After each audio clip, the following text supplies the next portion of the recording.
Welcome to the Scalable Real Estate Investing Podcast, where we discuss the most scalable strategies, tools, and approaches to successfully invest in real estate. Learn how to make the most impact of your time, automate your real estate investing business, find off-market deals with minimum time invested, and leverage your capital to create as many income streams as possible so that you can achieve true financial independence. Thank you for tuning in. I'm your host, Mason Clement. Hi, Scalable Investors. Before we get into today's episode, I'd like to tell you about a group that I'm a part of called Hivemind. If you're serious about taking the next step in your real estate investing career, then this is definitely a group that you need to join. Some of our members are making $90,000 and more per month, and as much as $300,000 on just one deal. And at the same time, you don't have to spend thousands of dollars like you typically would joining other mastermind groups. This is only $99 per month. And when you join, you'll gain access to a robust integrated CRM software that allows you to track your leads, run automated triggers, and ultimately scale your marketing efforts. So the difference here is that you're not left high and dry, but gain access to a support network that allows you to use that tool and learn from other more experienced real estate investors. So to learn more, go to scalablerei.com/Hivemind. That's HIVEMIND. Thanks a lot. Let's get into the episode. Hi, Scalable Investors. Thanks for tuning in to another episode of Scalable Real Estate Investing. I'm your host, Mason Clement, and today we have with us Alicia Jarrett out of Australia. So very much different time zone, but glad that she's joining us today. She is actually an active land investor, but also the co-founder of several other companies such as Supercharged Offers, Landscouts, and Women in Business. So I don't want to steal her thunder too much. I think we should just jump into things. Alicia, how are you doing? Mason, it's so good to be here. And yes, I am calling you from the future. So thanks for having me. Sure, no problem. So for all my guests, I like to just jump into the background a little bit in case our listeners aren't familiar with the guest. Why don't you just tell us a little bit more about how you got involved in real estate and land specifically? Yeah, absolutely. So we have been doing business in the US now for just over 4 years, and it was a labor of love to begin with when we started out doing some fix and flips with houses. And yes, we did that all the way from Australia. So for your listeners tuning into this episode as well, Mason, I think one thing that we'll reinforce today for them is that you can do this business from literally anywhere in the world, because I often hear people going, well, I'm in the next state and that's difficult. It's like, yeah, 14 hours time difference. If we can do it, you can do it. But we started off, Mason, as I said, over 4 years ago, doing some fix and flips with some houses, mainly in Florida. And when we started to see a little bit of a shift in the market, so about 2.5 to 3 years ago now, we'd done a few houses and had some great success there. We saw that a couple of things were happening, that getting a really good off-market property was becoming a lot harder because so many people were doing wholesaling with houses and fix and flipping with houses. And because there was so many people doing it, getting a good contract team was also super hard as well. So we kind of saw that shift happen and we thought, okay, this is a sign. And I think sometimes when the market does shift in different directions, you've got to be willing to shift with it. So at that stage, we kind of paused and came back to our strategy and said, okay, well, what other asset classes can we look at? And after doing some research, we came across land. So we went and did some more training, as everybody does when they're real estate investors. They jump in and do some training. We went and did some training and started our land business. And the rest is history, as they say. We're now doing quite a few deals every month, and I've got a big team in place. And that has actually enabled us to launch some separate businesses, some of which you mentioned before. So yeah, land is where it's at, Mason. Okay, good. Yeah, I think everyone always fears that it's what's going to happen to land is what's already happened to single family, where just too many folks getting in. But I feel like there's also like a net numbers. Obviously, always going to be people getting in, but also people getting out. It's too hard or it's too much work or whatever. So, yep. Yeah, and here's the stat, Mason, I think to keep in mind here for those listening. You know, a lot of people will go out there and do real estate education courses on how to do a whole bunch of different types of asset classes. The statistic is only 5% of them ever make it and do anything. So I think you see a lot of people in groups that are, you know, actively asking questions and starting their businesses. And we certainly help a lot of them out in what we do as well. But a lot of them, as you said, you rightly said, a lot of them don't continue.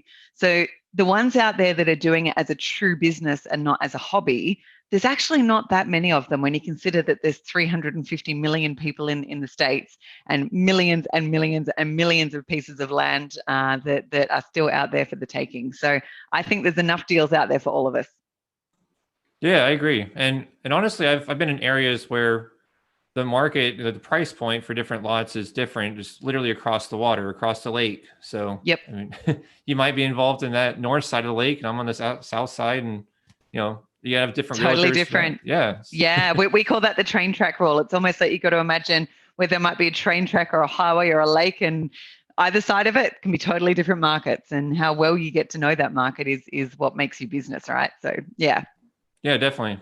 Actually, it reminds me, I used to live in Austin, Texas, and I went to college there, UT, and I-35 really it still divides the city, but East Austin was a little bit more rough area, and it's actually like an up and coming area now, but so you can't quite say the same, but yeah, the highway rule, there it is. Yeah, highway and railroads, same exact thing. So I have personally listened to a few other podcasts that you were a guest on, and I feel like one thing that people maybe scratch the surface on, but I wanted to dig deeper into was just how exactly you set up your team before going back over. Like, how long were you here in the States, or how often do you come to the States? But yeah, when you first set up things, how did that work out? Yeah. Good question. So when we first set it up, it was just my partner, Matt, and myself. We were learning the business inside out, upside down. We were the ones getting the deals ready, getting on the phone to sellers, advertising, getting on the phone to buyers. It was just us. So how we did it was a lot of early mornings and a lot of hours to make up for the time difference. And we had a joint venture partner on the ground in Florida where we do our deals, which is a realtor who's on our team. So he was helping us out with some local insights as we were kind of developing and growing as well. But then it gets to a tipping point.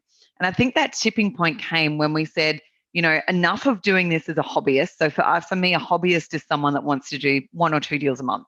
Great, no problems. There's lots of awesome people out there that are doing that many, and fantastic. But we said, no, we actually want to treat this as a real business. We want to be doing 10 deals a month. And then within 6 months after that, we want to be aiming for like 20 deals a month. And we want our pipeline to consistently then have that much in it. At that point in time, Mason, we then had to really sit back and go back to our strategy and really look at, from a strategy perspective, what's our marketing strategy to achieve those numbers? So always reverse engineering the numbers to know what you've got to market to meet that pipeline. And then based upon that, reverse engineering, well, how many comps do we think that's going to be? How many calls do we think that's going to be? How many sellers are we going to be nurturing? How many buyers are we going to be nurturing? And from there, that led us to put our customer service team in place. So we've actually had a customer service team in place. We've got 4 dedicated people in our team for our land business, and then we've got other resources for our other businesses as well. And that team is purely dedicated to now answering seller and buyer queries, both email leads, phone leads, you name it. And they work US hours. So that's enabled us to sleep a little bit longer. But now we've got it to the point, Mason, that with the team in place, I only ever get on the phone with sellers and buyers. I probably speak to sellers and buyers maybe twice a week, if that. I'm talking like minimum, because we've got the team to the point that we've really trained them up on how to do things, how we want things done, but also given them the accountability boundaries, if you like, around, hey, here's where you can make decisions between here and here. Anything outside of that, come to me and I'll make the final decision. But really giving our team the opportunity to almost like, treat the business like it's their own. And that has helped immensely in easing the workload for us, but building confidence and capability in our team as well. So we've had a team in place now for coming on 2 years, which has been great. But here was the other thing that I think is important for your listeners to take into account here, Mason.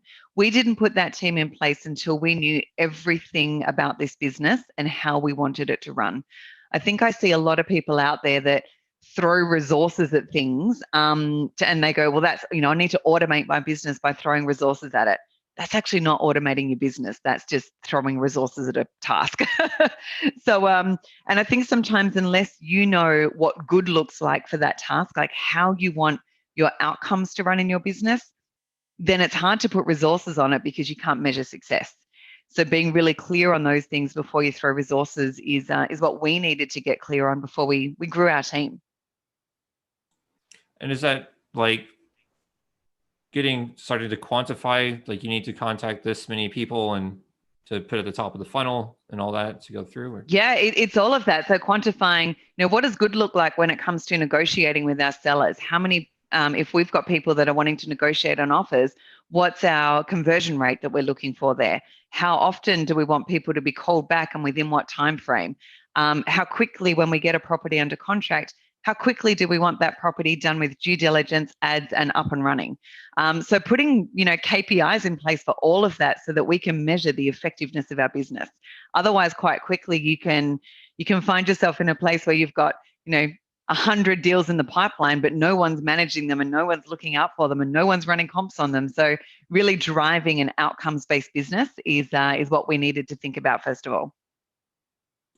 Okay. Yeah, I think that's kind of the point where I'm at with my business is I have a handful of VAs and I have a general idea of what I want them to be doing. I mean, in terms of KPIs and stuff, but I think it's tough to like find time to operate in the business, but then also work on the business and train them and make sure it's all clear. So, Yep. Yeah, so we have we dedicate about 10% of our we actually call them our customer service team. They're not VAs to us because they're part of our business, but we dedicate about 10% of their time to training. Every week, every month, they have time to go and research, to go and find out things. I'll find out stuff and I'll be like, guys, go and research this and come back to me with like your top 3 learnings and how you're going to implement that. Every day we have a call with them for half an hour where all of those escalation points we talk through. I give them direction. And I think the secondary to that, Mason, what is hugely important in this business is making sure you've got the right systems that support how you want to work. So for one of the critical things for us in that was deciding what kind of CRM we wanted to go to that would enable us to run our business in the way that we wanted. And I think that's pretty critical as well. There's a lot of people out there trying to run their businesses on Google Sheets, which by the way, that's where we started, but really moving it into what are the ways of working and what systems and processes do you need to put in place to support that? Okay. What do you feel like is the best CRM for what y'all done? Or did you develop your own? There's loads of good ones out there, but we actually ended up going with a CRM called Freshworks. And the reason why we went with Freshworks, we could do a whole nother call on CRMs, Mason. I've got lots of stuff to share there. But the reason why we went with Freshworks is it really enabled us to customize the CRM pipeline management in the way that we wanted to. A lot of the other ones out there, and there are some great ones out there. I'm a big fan of Pebble. I think Pebble's got a great product, but we needed a product for our business to really look at how we automated things like task management, KPIs, email automation, having everything integrated into the one system with our call system so that that's not separate, our SMS system, our email system, everything needed to be all in one, and that needed to seamlessly integrate into the ways of working for our team. So when they need to do tasks, how we report on those tasks and how we manage the workflow of the actual resources in our team. The only one that we could find was Freshworks that enabled us to do that, and we are super happy with it. Okay, got it. But back to the 30-minute call you do every day. I think that's something that I might be missing too. I guess your workers are working like an 8-hour shift each day. Is that right? Yep, they are. So they're based in the Philippines. So they're working our East Coast time in the US. So they're working from like midnight till 9 a.m. by the time they have their break in there as well. And we have a call with them. So I'm up pretty early every morning, Mason. I get up at about 5 and start work so that I can maximize my US time. But 7 a.m. every morning, my time, I'm on a call with my team. How is your day, guys? What's going on? What needs escalating? What are the key decisions that you couldn't make? Why? How do we run through that together? So it's not a BAU call, like business as usual stuff, because I trust them that they know the BAU stuff and they just get on with it. And we manage that by reporting. So all of the reports that we get emailed out to the team every day show exactly what's due, what's overdue, all of that. So we don't need to talk about that stuff. But on the call, what we do talk about is Are there any sellers that you're having trouble with that you need some direction on? Are there buyers that are making offers that you've negotiated to a certain point, but you now need me to make a decision? Are there sellers that have come through with some problems on their property that you've already done your research and you've gotten to the point that you need my view on it? So we set our team up for success to get it to a certain point so that they're not just coming to us with a problem. They're coming to us and saying, I've done all these things. Here's what I found. I'm now at the point that I can't make any more decisions because, they don't have the same knowledge that we do because they're not in the business as much as what we are. And they just come to us with that. And we use that as a learning opportunity on every call where we'll screen share and say, okay, guys, let's go through this deal together. What's the information telling us? What are the comps telling us? Where do we go to research this? And we'll do it together so that we're always, uplifting their capability on every call. Okay. Yeah, that makes a lot of sense. One obstacle I've had is that my VAs are running like just part-time 4-hour shifts. And so if I have a half-hour call, that's like a significant percentage of their total shift for that day. And honestly, 4 hours just blows by. Like one of them. So quick. Yeah, she calls like from 8 a.m. to 12 p.m. Central Time. And usually it's like I'm starting my day. And then by the time I'm like really making progress in the day, she's like, all right, my shift is done. And she's out. And I'm like, wait, I just wanted to see what's going on. Yeah. I don't have time to ask. Can I make a suggestion for you, Mason, and for anyone else listening that might be wondering, the whole thing about managing resources? And just by the way, so my background before we got into our land business and our US business, I had like 17 years in management, leadership, human resources, recruitment, training. That's my background. So leading teams and setting up teams is kind of something that I'm pretty passionate about. So I think it would be worth your while to add half an hour to each of their shifts and make them 4.5 hours and have a combined half an hour session where you're actually crossing over. So you got 30 minutes where both of them are on a call with you together, and you can almost do that as a handover. Say, hey, here's what I got done on my shift. Here's some sellers that I still wasn't able to get hold of. Person B, can you take that task and make sure you try on your shift? So I think, really thinking about what that cost is to you, because for me, paying an extra half an hour so that you've got visibility of exactly what they're doing, what needs escalating, and creating a team environment where they really get to work together and own stuff and really feel like they're part of something. That's the kind of stuff that lets people stick around. So we've had our team with us for over 2 years, and they're like family. And it's because they feel part of something and they feel like they've got ownership in something as well. So that extra half an hour that you might pay for would probably pay you back dividends in you being able to see what's going on, hear what's going on, and provide them in the moment feedback on stuff too. Okay. I'll send you my bill later for that consulting, Mason. But all right, I'll mail the check to Australia. It might take a while to get there. But my wife's actually from Hong Kong, and it takes like forever for anything to get to her family over there. Oh, I can imagine. We'll get notifications of things, and it's like, well, it went to Japan and then to Hong Kong, but then it went back to New Jersey, and then it went, and it's like, why are you going all the way around? Going the long way around the world. Yep. It's got to go around a few times, and then they'll decide, all right, we're going to deliver it. Oh. But yeah, that makes a lot of sense. And another thing I was thinking was, initially the reason I was running them at 4-hour shifts is that I wanted to kind of start out in first gear and then do full throttle once I'm sure I have the right systems in place. But yeah. So eventually like have them all on 8-hour shifts, or just, I guess, not use so many of them and then just have one person on 8-hour shift versus 2 or 3. So. Yep. I think 2 is optimum if you really want to go big in the business, because if one of them's sick, the other one can back up. One of them goes on leave, the other one can back up. If one of them decides to leave the organization, you've still got continuation of somebody at least doing stuff while you're recruiting another one. So having that risk management in place, I think is smart. Okay. But I think another thing to be aware of is that, or at least what I'm afraid of, is having one person wear too many hats and being stretched too thin so they're not really making an impact anywhere. So how do you kind of delegate across your 4 VAs? Yeah. So we delegate per deal. So all of our customer service team, I always want to keep calling them that because that's what they are. So we delegate per deal. So all of them actually know how to do everything in our business. They all know how to run comps. They all know how to do seller calls and negotiation calls. They all know how to set up an ad, do due diligence, post ads for us, manage buyer calls, get contracts ready for both buyers and sellers. They all know how to do all of it. And the way that we've set up our CRM is that they end up owning deals. So they run point on a particular deal so that if anything happens with that deal, kind of, sits with them. But if it's not their day on, because our team actually covers 7 days, we have 7 days coverage because we find that on the weekend, sometimes we have more success at getting hold of people on a weekend. So that means that, the team can all collaborate on that deal together, but there's one person that owns it. And so the way that the system is set up, Mason, is that as long as there's a spread across the workload with how many deals they're all working on, it's fine, because the same amount of effort goes into each deal, whether you're dealing with the buyer or the seller.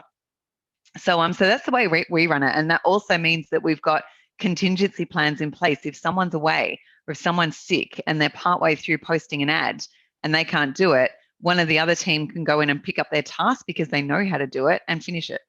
So it means that we don't have that lag in the business as well.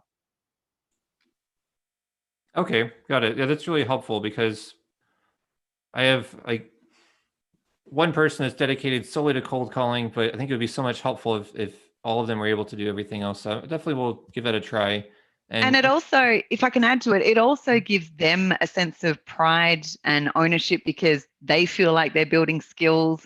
They feel like they're growing in the business as well. So, you've got to think about their job satisfaction too and what they can get involved with. And it makes it a much better team environment when they're all in it together. Yeah. In my situation, and it's still in the early stages, so can't beat up on myself too much here. But you're where we started, Mason. So don't beat up on yourself about anything. But if you take anything out of today, it's start to maybe think ahead with what does it look like for you in 6 months' time, and how do you put that plan in place now to really drive your decisions with how you recruit the team, how you train them, how you cross collaborate on tasks. How do you put those things in place now so then in 6 months' time, that's really humming for you? Yeah, definitely. I was just going to say, reflecting on my team structure right now, I just kind of mentioned, Daisy's the one who does calls, and Victor over here is kind of like our translator doing calls and a mix of other stuff, but they've never really met each other. So I think it's hard for them to really understand what's going on. Yeah, and I call it the Velcro factor. It's like, Velcro, once you sort of come together, it makes it hard to pull it apart. So you want to have that Velcro factor within your teams, that they feel connected and they feel like they've got a touch point there somewhere. Okay, got it. Another thing I was thinking too is that for people making calls and bringing in contracts to build up some incentives. So first thing, it was two things: the quota and incentives. So if we actually close on that deal, pay them, I don't know, a couple $100 or something like that. Yep, we do. Okay. Definitely. We've got a bonus plan in place that ensures that they have some skin in the game with when we close. And that ensures that they need to meet some certain KPIs in order to qualify for bonuses. But it also means that they get to share in the rewards as well, because, their hourly rate's not overly awesome, but what we pay them in bonuses is life-changing for them. And we want to make it life-changing because, again, that Velcro factor, you want them to feel like they're part of something so it's hard to pull away. So we definitely have a bonus plan in place, and it's only after the deal is closed and paid and funded that they get rewarded. Okay, but do you pool those, or is it, since you delegate based on each deal, or is it just you eat what you kill? They all get rewarded for every deal, because here's the thing, they work as a team. So even though someone might be taking point on the deal, there might be other people doing tasks to make sure that deal got over the line. So they all share in stuff together. It's not that deal closed, you get that. It's no, that deal closed, each of you gets this. So they all share together, and that creates that feeling of collaboration on stuff too. Okay, and so is it based on a percentage of total profit? It's based, so we have a profit range, and based upon the profit range of each property, there's a certain amount that they get paid per that, and fully transparent with them around it. And they all look forward to the beginning of each month because we pay it monthly. So once that month is closed, within that next week, they get their bonuses paid. And let me tell you, they're pretty happy on those days. Yeah, I bet, because it could be several weeks of hourly pay and It is. or It literally months. is. You know, that there's been some months where their bonuses have exceeded what their average pay has been. And, you know, when you can see that that changes their family, and the things that they've been able to do for their children, for their family, for their well-being, it's life-changing for them. So we absolutely love paying bonuses to them. Okay. Can you give us an idea of like some percentages of total profit, or is that super confidential? Yeah, I'll keep that to myself if that's okay. But Okay. basically, as I said, we've got price ranges. So let's just say that there's a property between $5,000 and $10,000 that's sold, 10 to 20, 20 to 30, 30 to 50, 50 to 100, then 100 and above. There's a certain amount that they each get paid for that. And let's just say that it's more than a day's wage at that starting point. Up to the highest point, it's worth a couple of days' wage for them to get that higher amount too. So you've got to look at it to make it really meaningful for them. Paying them pittance doesn't work. And to me, that's a bit of an insult to them too. So, so making sure it's meaningful and it's life-changing is the key there. Okay, got it. So earlier you mentioned the kind of wanting to scale your business to 10 deals per month and then more. So what are you kind of averaging right now, like on a monthly and Yeah, yearly basis? we're averaging, so on a monthly basis, we're averaging about, we average about 50 to 55 deals in our pipeline that we're actively always negotiating. And on average, we end up working about 20 to 25 deals a month. I would say 90% of those get to closing, which is great. So we've got a pretty busy business going on at the moment. And we notice, what we put in place for our business as well, Mason, this is going back about 18 months ago, one of the things that we wanted to really focus on was consistency. And it's one of the biggest things that I see as a gap in this business, particularly with land wholesalers as well, is they'll spend so much time and energy. You and I spoke before we started the recording for this call on the mailers that you'd been sending out to certain areas. So we spend so much time and energy on getting our data and getting our mailings and getting that sent, that as soon as we get a few contracts back, particularly for people who don't have teams in place as well, then all of our energy is expended on getting rid of that contract and, getting the profit on the deal so we can go back and do that again. But whilst we're over here trying to get rid of the deal and getting the profit, our pipeline's got nothing going on. And we turn back around and there's nothing there. So about 18 months ago, one of the game changers for us was to put in place a system that always ensured our pipeline was going, even while we were sleeping. Mail is going every week. Ads are running to sellers all the time. We've got deal flow happening all the time. So we put that in place for us just to be purely selfish because we wanted to have a system and a process that worked. And that's now led to one of our businesses called Supercharged Offers. And we now put acquisition engines, I call them marketing acquisition engines, based upon our 6Ds principle, which I can go into. We put that in place for other people that are doing real estate investing because that's the one thing that I think takes up a lot of time. And if you can outsource that to automate it, you can get on with closing more deals. And we're doing that for a lot of our customers, which we're loving. Okay. Yeah, I did want to get into that next. Kind of the way I've been doing it, I feel like mailers are the lifeblood of my business, so I can't take that out. So I'll send those out, and then I'll start doing some SMS campaigns and maybe ringless voicemails and cold calls and stuff. But what do you feel like has been like the best sequence of events? Because I've also heard this conveyor belt where people do the opposite. They'll do like SMS or ringless voicemail, maybe some cold calls, and then they'll send mailers to anyone who doesn't respond. So what do you think? Yeah, I think it's a combination because when you really peel it back, it's all about relationship. Somebody will do a deal with you if you the right message at the right time from the right person and to the right person. So you need to kind of, when I say it's all about relationship, what I mean by that is we've got to make sure that we're enhancing the customer experience. So our customers at the end of the day are sellers and buyers, but let's just focus on our sellers. So if our sellers are customer numero uno, we need them in order to get deals, right? So with our sellers, we are dealing now with an entire demographic of anybody from, our youngest seller has been someone who's 19, our oldest seller has been someone in their 90s, and all of the spectrum of in between that. Now, if you think about how those sellers do business, some of them want a letter, some of them will respond to an SMS, some of them will respond to a call, some of them will see an ad online and click through and ask for an offer. So the customer experience needs to be set up so that your customers, your sellers, can deal with you in any way that they want to, not how we want to, because I think that's the difference in business, right? So what you described before is someone that, you said that there's the reverse where people might send an SMS, do a ringless voice, and then for those that respond, they'll send out an offer. But what if you're sending those SMSs and ringless voices out to people that's not how they want to do business with you? Then you've got a missed opportunity. So what we've done is really looked at the customer experience and said, well, we need to do business in a way that makes it super easy for our customers to do business with us in a way that they want, not how we want, because it's actually not about us, but it should be in a way that they want. So what we do, Mason, is we do our marketing on 3 monthly cycles. So once every 3 months, we do all of our data for our next 3 months of marketing. We do get all of our mailers ready and we do blind offers for our business. So we do all of our calculations up front and we schedule 12 weeks of mailings and we do a couple of thousand a week that we drop. And as those mailers are going out, there's 2 other things that are happening. For someone who's receiving a piece of mail from us, they're getting ads online, both Google and Facebook ads. So we social match all of the people that we mail to. We find out where they live in an online world and we put ads in front of them.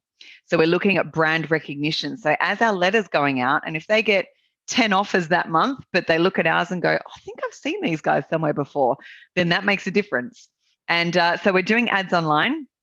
But equally, we're also, when those offers are landing, once the offer has landed, because we're tracking all of our mail and we can see when an offer has been delivered, then we're doing a quick SMS or ringless voice and saying, hey, we see that you got our offer this week. We're really keen to talk to you. Even if you don't want to sell, just give us a call and tell us what your plans are for your property. So we're starting the relationship with them at as many points as we can. And we've had a number of sellers that have come back to us, months and months and months later, because they keep seeing our ads online and they got that letter 6 months ago, but they keep seeing us and they're like, well, maybe I'll give these guys a call. So you really need to think about your marketing from the perspective of how people want to deal with you, not how you want to run your marketing.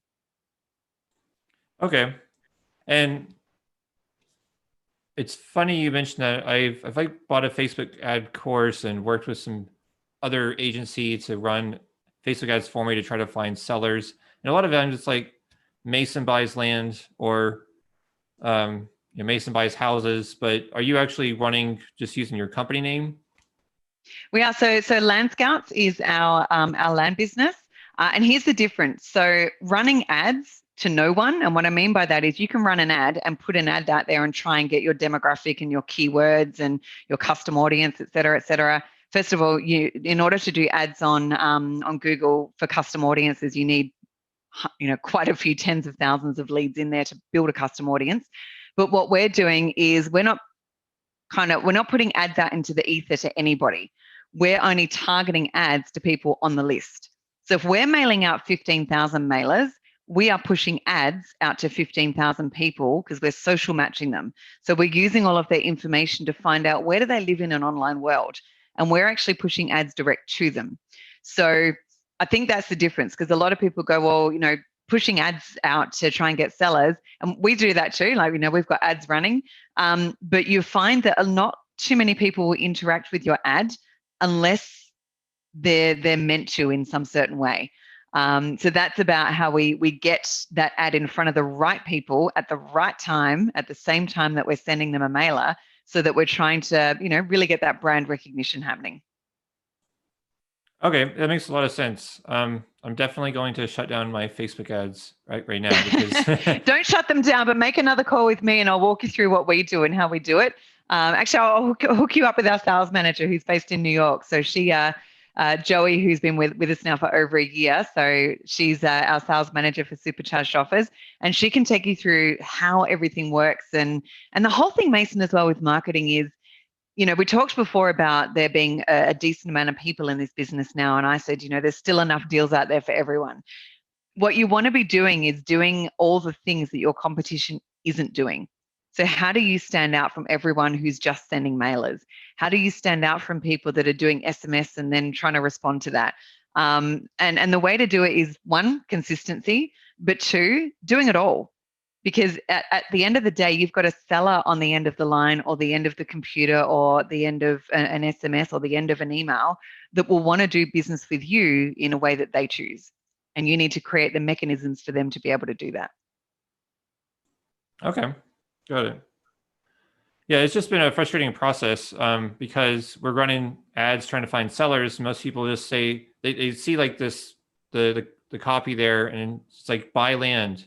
Oh yeah, I want to buy land, and so I just really attract buyers, and they have these unrealistic expectations. It's very annoying. Like the guy yesterday was like, I was like, all right, yeah, we sell land too. So what's your criteria? What's your budget? How many acres you looking for? Where are you looking to buy? And he's like, I want to buy in Texas. 40 acres for $20,000. And I'm thinking, well, that's $500 an acre. And so what you have to do is get a time machine first and go back a couple hundred years. Right. That's never going to happen anywhere in the country. I had some land a while ago in Arkansas that would have been in that criteria, but it's also, so just to come back to your ad there, so your ad's obviously attracting people to it, but it's the wrong message. So, right message, right person, right time, right market. That really comes back to what is it that you're putting out there that's of value to your target market. And one of the things that we've got really good at, Mason, is our sales pages, our ads, our offers, that the things that we're doing for our sellers are things that are of value for them. So we don't just have a standard sales page for our sell.landscouts.com. We don't have a standard sales page where everyone's like, get your cash offer now, because that's what everyone else is doing. So you need to speak to the language of your seller and speak to what it is that you can offer them that they go, I need to speak with these people. And same with your buyers. What's the language of your buyers, and do your ads, your pages and everything say that? So when we build out a supercharged offers campaign for people, we do all of that for them. We actually build out their entire marketing engine, all their sales pages, all their ads, all their content, all their design, all of their freebies and offers that they're doing for their customers. We do all of that because we've got an entire marketing team sitting behind us that does that. And what our customers notice is just a difference in the type of people that are now finding them, which is great. Okay. Well, what if I don't use Freshworks CRM? Are you pushing your clients to use that so that it can integrate with all the marketing? No. So the CRM's got really nothing to do with it. But we can definitely, I will give you the CRM link to put on the podcast for anyone who's interested in looking at Freshworks, because it's well worth exploring. We've actually also integrated Freshworks for some of our customers that have seen what we are doing and said, can you do that for us? And we're like, yeah, we can, because luckily my partner Matthew has got a background in IT, transition, transformation, and automation. So for him to put systems in place for people is magic. He does some pretty cool stuff. But that aside, the marketing system itself doesn't integrate into a CRM like most people would think it would. You can set up an email so all of your leads come through to your CRM. And that's about as much as what you need to do. And all of the people that we mail to, so when we set up a supercharged offers campaign, we give you all of the data in a format that you can easily upload it to your CRM. And that's pretty much all that people need to do, because when the phone rings, you should be dealing with them in your CRM anyway, not in a Google Sheet, not elsewhere. So that's the way that we set it all up for people. And we like to make it as easy as possible, but also as flexible as possible so that they can manage that in whatever system they're using. Okay, got it. Yeah, I found that I'll do like some Realist voicemails, for example, and it might be the phone number that we skip traced is like the seller's daughter, and then so the right number will call me back, but then that creates a new record that's a blank record that doesn't sync with the property information. So that's a very annoying pet peeve that I have. Yeah, so it's actually yeah. has an exponential result in the number of records in the database. So. Yeah, absolutely. And I think I don't know if there's any systems out there that would marry those two things up, because in the real world, that looks like two separate people, right? But there's probably some smarts that you can put in place around that. There's always systems out there that do some pretty incredible things. So Yeah, I'll figure it out. So in terms of like working with supercharged offers, it's like a monthly retainer fee, or how's it work? So we run campaigns, as I mentioned, every 3 months. So there's no retainer, and there's no contract. So people actually pay for their first campaign for the 3 months, which includes everything that we build for you. So as I said, we build out your sales pages, your thank you pages, your Calendly integration, so people can book time. We do all of your data, we arrange all of your mailings, we get your ads up, we get your ads running, we revamp your Facebook page, we do all of those things, and we do the 3 months of mailing. Most people then renew, and at renewal time, you're not having to pay for all the build and design of all of the marketing assets. So at renewal time, we just do another 3 months of data and mailings for people, and the engine just keeps on going. So majority of our customers have been with us now long term because they see the value in what we do and the time that we're saving them, which I think is the biggest thing.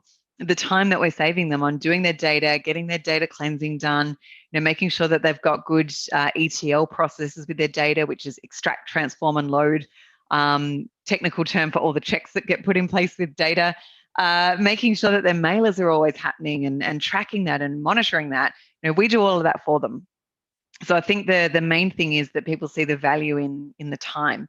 A lot of people out there have got a full-time resource that does a lot of that stuff for them, and we're like, you don't need the resource, or put the resource on the phone and get them doing sales. Because if all of this stuff is done for you, focus your resources elsewhere. Focus on the stuff that brings you value. Yeah, that's exactly what I was thinking, because you could have someone just focusing on the mailers and running the ads and all other stuff. So yeah. Yeah. If you could just... Time is money, as we say. Yeah. And that's always the thing. It's like, well, could I pay Supercharged Offers the same or less to do all that work and then just have that person doing a higher value add activity? So yeah. Yep, absolutely. And my answer to that is always yes. Okay. Cool. Yeah, I'm definitely gonna have to connect after the show and learn more about it. I saw on your website that you could also, your clients can finance payments out using credit. They can. Yeah, absolutely. So we've got a credit partner with our marketing platform. And I think that's really critical, because one of the things in this business, Mason, as you will know, is managing cash flow. And for some people, they have great months, and then other times it's not so great. So we've got a business partner with Credit Key, where all of our Supercharged Offers customers can actually get from as little as 1%. They can actually have their marketing funded and paid for as part of their business. And for me, that's a great way to manage cash flow, and a great way to always set up and use other people's money to make sure that your marketing engine never stops. So for anybody who wants to inquire about that, I'll put the link on the site for you to put there for everyone, because it's a great option for people to explore. Okay, great. Yeah, it's definitely very interesting. I think that is key, because you might sell 2 or 3 properties in a day and then don't sell any for 2 or 3 weeks, right? Yeah, exactly. And just to add there, it's business to business credit. So it's not about you personally, it's credit for your business. So as long as you've got a business set up, that business has been going for more than 12 months and you've had at least $40,000 come through that business, you're good to go. Okay. That's interesting that you mentioned that. One of my more recent guests is Stephen Weibel, who spoke about business credit and building it and all that. So interesting. Yeah. It's all related.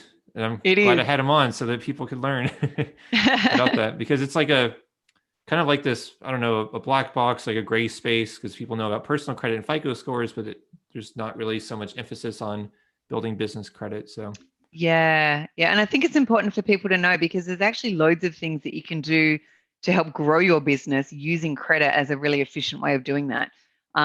So yeah, I might send me Stephen's link. I'll have a listen to that myself. Yeah, sure, will do. Yeah, I could forget the episode number, but all that. But yeah, I will send that over to you.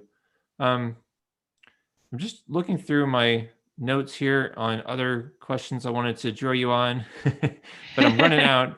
One thing I was wondering though, I use Trust, and I'll do like different trusts for each transaction, and it requires a lot of notarizing signatures and stuff, and I'll use a trustee that's not myself to sign stuff for me sometimes. But do you have like people that sign notarize stuff for you in Florida? Yeah, we do. Yeah, so we use where we need to, we use a corporate resolution to allocate ownership to our realtor to sign things for us, because he's been a pivotal part of our team for 4 years. So we do have a title company that does most closings for us. And when we need a wet signature on something, most of, there's a lot of things now that we can sign electronically, which is great. But when we do need a wet signature and something notarized, we actually use a corporate resolution to get one of our team members to do that for us. And that's been a super useful tool. Okay. Yeah, the last thing I was wondering was if you had an experience with these online notaries. Have you ever used those? Yeah, we have, but here's the catch-22 for us. There's only a certain amount of things that we can do online because we are classed, being here in Australia, even though we've got a business and a corporation in the States, we're classed as aliens because we don't have a social security number. And a lot of those services require you to have an SSN for validation. I wish there's certain things in the States that I wish would change. And one of them, I think, is to recognize international investors a bit more readily, because we do have an ITIN, which is a individual tax identification number. And that's the same as a social security number. It's just for internationals. And to have more people use that would be super helpful. There's my plug. Okay. That's very interesting, because I feel like being an American citizen, and probably other folks too listening, are not really aware of that. Like I know, like, once you get a green card, you can get a social security card and all that, but just getting a green card itself is like an extremely long process and difficult. Yep. Especially depending on which country you're applying from. So yeah, I think Australia is favourable on that front, and there's certainly a lot of different types of visas. We were just over a year ago, we were in the process of moving to the States, and then COVID hit. Because normally we spend about half of our year in the States, but and we don't need to. We've just got lots of friends and networks over there that we love to come over and hang out with and do business with. But thanks to COVID, we've been stuck here in Australia now for coming on 18 months, and we can't wait to get back. But yeah, the world needs to open up first, and then we'll get on a plane. Okay, got it. Yeah, the last thought I have on that is I heard about Chinese investors like purchasing, if you could purchase like a $500,000 property or something, that kind of like allows them to buy a green card to go check on their investment.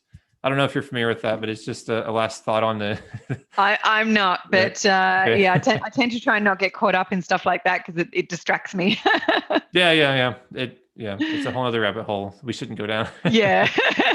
Yeah. We'll save that for a different episode. Yes. Yeah. All right. Great. So I know you mentioned that you're going to include a bunch of things for me to drop in the show notes, but if our listeners want to get in touch with you to learn more about Supercharged Offers or anything else, do you want to leave an email or anything else here? Yeah, absolutely, Mason. They can drop me an email direct at Alicia, which is ALICIA, because no one ever gets that right. Alicia at superchargedoffers.com, or they can give my team a call on 888-538-5478. They can just jump on to superchargedoffers.com. We've got some free resources on there, such as business planning tools and ebooks that they can go and have a look at. The business planning tool, which is actually called our No More Excuses Business Growth Plan, because I hear that many people that don't have a strategy and filled with lots of excuses. Our No More Excuses Business Growth Plan is actually specific to real estate investors. So if they want to jump on and download that, it's a really great free resource to enable people to really kind of sit back and think about their business growth and what their strategy needs to be, and reverse engineer that. Okay, great. That sounds perfect. Thank you very much for taking the time to do this episode. You're welcome, Mason. Personally gained a lot. I hope a lot of other people did as well. So thanks. No problems. Thanks for having me on. All right, that's another episode of Scalable Real Estate Investing. Thank you for tuning in. Please be sure to leave a review and subscribe on whatever channel you're using to listen or watch these episodes. And also be sure to go to scalablerealestateinvesting.com, scroll to the bottom, and fill out the form to sign up for our email. And you could also reach me directly at mason@scalablerealestateinvesting.com. That's MASON at scalablerealestateinvesting.com. If you'd like to get in touch with me to either partner on deals or even be considered to do your own episode on this podcast. Thanks again, and have a great day.